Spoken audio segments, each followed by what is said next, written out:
नमस्कार, आप देख रहे हैं द समाचार वाला और मैं हूं आपके साथ अनंत पांडे। सभी दर्शकों और देशवासियों को लोक आस्था का महापर्व छठ पूजा की हार्दिक शुभकामनाएं। आज के इस खास पेशकश में हम आपको बताएंगे कि कैसे छठ त्योहार का नाम सुनते ही मन प्रफुल्लित हो उठता है।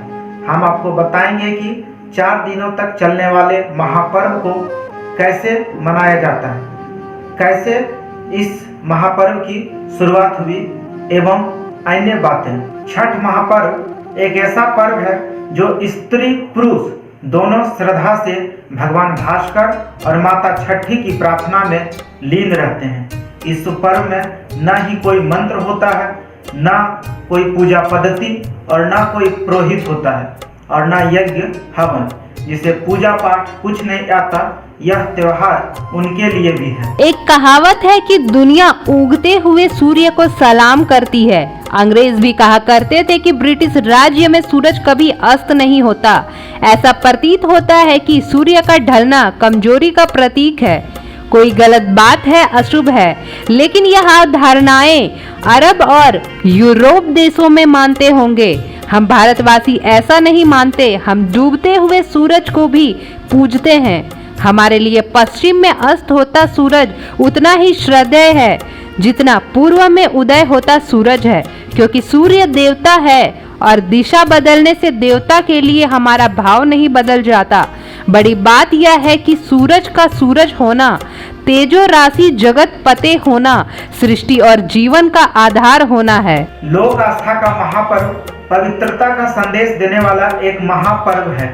पूजा के दौरान जब सूर्य को प्रणाम निवेदित करते हैं तो हम सभी के मन में सूर्य पुत्र कर्ण के समान सोच और ध्यान होनी चाहिए, और वह सोच यह होना चाहिए कि सूरज को पूजते समय वह आदर सिर्फ एक भक्त के समान भगवान को नहीं दे रहे हैं, एक पुत्र के समान अपने पिता को दे रहे हैं। सूरज हूँ, जिंदगी की अंतिम सांस, अंतिम आह छोड़ जाऊंगा। मैं डूब भी गया तो लालिमा छोड़ जाऊंगा। हर साल दीपावली के छठे दिन तिथि के अनुसार कार्तिक शुक्ल पक्ष की षष्ठी तिथि को करोड़ों भारतवासी अस्त होते हुए सूर्य देवता के आगे नतमस्तक हो जाते हैं और अगले दिन उगते हुए सूर्य को अर्घ देते हैं। भारत की नस नस में बसा हुआ यह त्योहार छठ पूजा कहलाता है। छठ माता कौन है और कब छठ पूजा परंपरा शुरू हुई, इसके बारे में अलग अलग धारणाएं हैं। पुराणों में नवरात्र में पूजे जाने वाली मां कात्यायनी को ही छठ माता कहा जाता है। सनातन धर्म में उन्हें भगवान ब्रह्मा की मानस पुत्री बताया गया है। मानस पुत्री यानी वो बेटी जिसके जन्म में शरीर की भूमिका न हो। इसमें मन से मन का मिलन हुआ, तरंगें टकराई और संतान का जन्म हो गया। पौराणिक मान्यता के अनुसार छठी मैया के भाई भगवान सूर्य देव है। छठ पूजा पहली बार कब शुरू हुई थी यह ठीक नहीं कहा जा सकता है, लेकिन ऐसे उल्लेख मिलते हैं कि महाभारत काल में द्रौपदी छठ माता की पूजा करती थी। एक कथा के अनुसार महाभारत काल में जब पांडव अपना सारा राजपाट जुए में हार गए, तब द्रौपदी ने छठ व्रत किया। इससे उनकी मनोकामनाएं पूर्ण हुई तथा पांडवों को राजपाट वापस मिल गया। इसके अलावा छठ महापर्व का उल्लेख रामायण काल में भी मिलता है। एक अन्य मान्यता के अनुसार छठ या सूर्य पूजा महाभारत काल से ही की जाती है। कहते हैं कि छठ पूजा की शुरुआत सूर्य पुत्र कर्ण ने की थी। कर्ण भगवान सूर्य के परम भक्त थे। मान्यताओं के अनुसार वे प्रतिदिन घंटों कमर तक पानी में खड़े रहकर सूर्य को अर्घ देते थे। सूर्य की कृपा से ही वे महान योद्धा बने थे। अंगराज करने के लिए सूर्य उपासना और पिता की उपासना दोनों का अर्थ रखी था। अर्जुन ने तीनों से वीर गति को जब कर्ण प्राप्त हुए, तब प्रकाश पर चमकता हुआ सूर्य रो पड़ा। अपने पुत्र की मृत्यु सूर्यदेव सहन नहीं कर पाए थे। माता सीता ने 6 दिनों तक छठ पूजा की थी।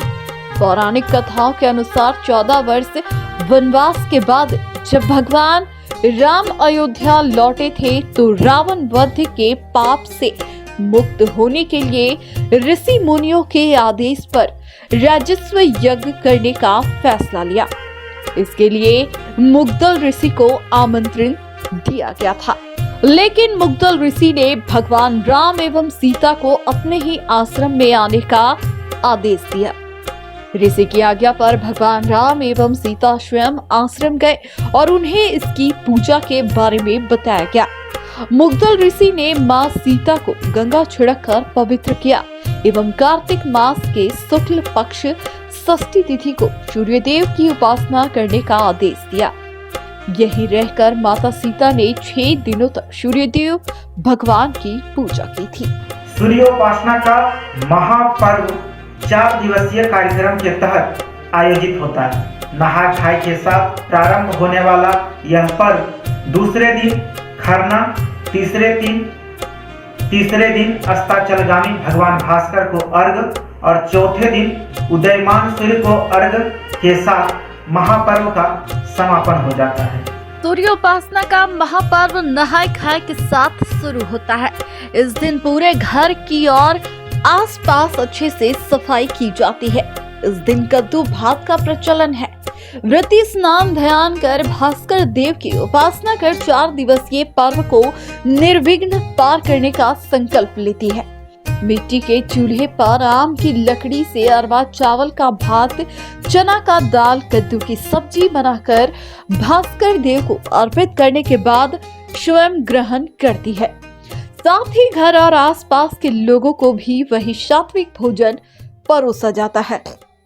दूसरे दिन खरना के दिन व्रती सुबह से निर्जल उपवास रखकर संध्या में स्नान करने के बाद नियम से विशेष पकवान खीर, रसिया पूरी बनाकर छठी मैया को भोग लगाती है, जिसके बाद व्रतियों का 36 घंटे का निर्जल उपवास शुरू हो जाता है।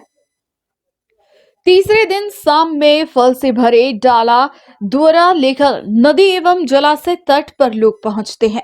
यहाँ पूजा पाठ के बाद आटे से चौका बनाया जाता है, दीप जलाया जाता है, जिसके बाद अस्ताचगामी भगवान भास्कर को अर्घ दिया जाता है।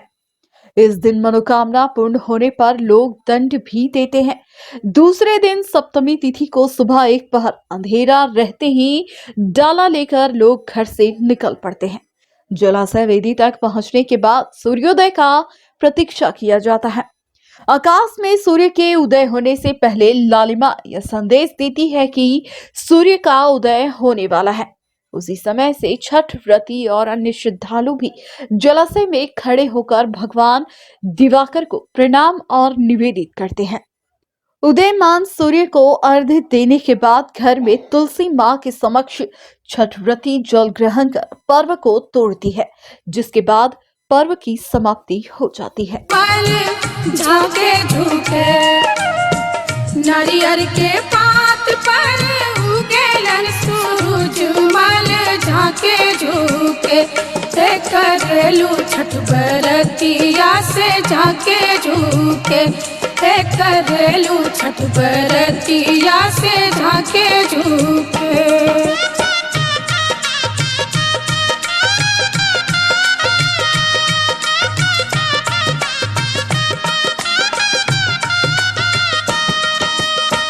हम तो से पूछी बरतिया है, बरतिया से केकरा लागी। हम तो से पूछी बरतिया है, बरतिया से केकरा लागी। करेलू छठ बरतिया से केकरा लागी। दुनिया भर में मनाए जाने वाले बड़े बड़े त्योहार का संगीत फीका पड़ जाता है जब यूपी, बिहार, झारखंड की माताएं अपने बेटे बेटियों के लंबी उम्र की कामना करते हुए एक स्वर में गा उठती है। कांचे ही बांस के बहंगिया, बहंगी लचकत जाए। मैं समझती हूँ कि इतना करोड़ संवेदनशील, मन को छू लेने वाला, इतना माटी से जुड़ा हुआ और इतना भावना से जुड़ा गीत शायद कोई दूसरा ना हो। जलाशय में जब भगवान भास्कर के उदय होने की प्रतीक्षा की जाती है, उस समय अमीर गरीब कुछ नहीं रहता। मनुष्य और प्रेम में भरा हुआ मनुष्यता सिर्फ दिखाई देता है। जितने निष्पाप भाव प्रेम से भरे हुए समरस हम छठ के अंतिम दिन होते हैं, अगर वैसे ही साल के 365 दिन रह पाए तो भारत को विश्व गुरु बनने से और वसुदेव कुटुंबकम का सपना साकार होने से कोई नहीं रोक सकता। एक बार पुनः आप सभी को सूर्य उपासना का महापर्व छठ पूजा की बहुत बहुत शुभकामनाएं। छठ माता और भगवान सूर्य आप पर कृपा करें और सुख समृद्धि की प्राप्ति हो। नमस्कार।